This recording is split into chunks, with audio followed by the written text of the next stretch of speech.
So now that we know how to check the quality control of our data and how we can get so there is also a difference between good data and bad data quality. Here you can see that the per base sequence quality is checked. You can see that on my data there was bad quality was this kind of, and then there was good quality data as well. So how to get good quality data, how to do some trimming. So what is also trimming? So moving on after raw reads, getting the quality control, moving on to quality trimming. Moving on to quality trimming, what is read trimming? So quality trimming, what quality trimming is. So read trimming is a process which aim to remove the low quality portion while preserving the longest high quality part of NGS read. Trimming is shown to increase the quality and reliability of the analysis, which concurrent gains in performance. Pore chop is a tool for finding and removing the adapter from export nanopore reads, also from alumina and different other technologies. Adapter on the ends of the reads are trimmed off. When the reed has an adapter in its middle, it is treated as chimeric and chopped into separate reeds. Pore chop performed throughout alignments to effectively find adapter even at low sequence quality and even at low sequence identity. So we are going to use the pore chop tool, and now you know that what quality trimming is. So how to use pore chop and how to get a good kind of data. So these are the two commands that are using for this process. I'm gonna copy this and paste it to our text file.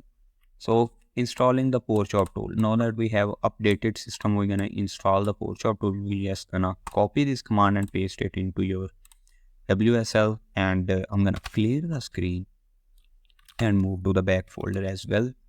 Here we got the data. You clear the screen as well. Now we have to apply the pore chop tool on our FastQ file. So for that we are just gonna see if pore chop is available. Yep, pore chop is installed and it is available in our system.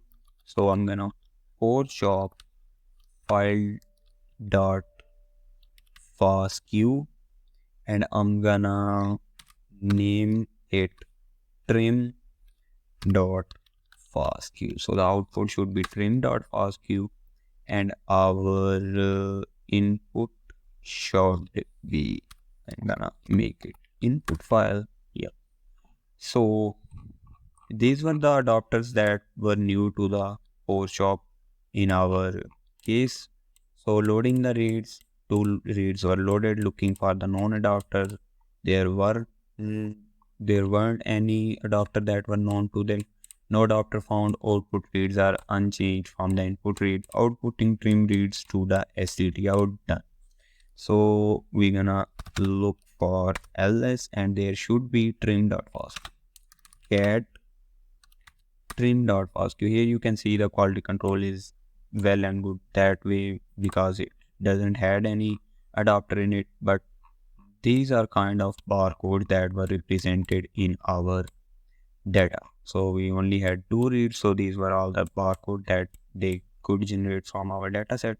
So that was the quality trimming process.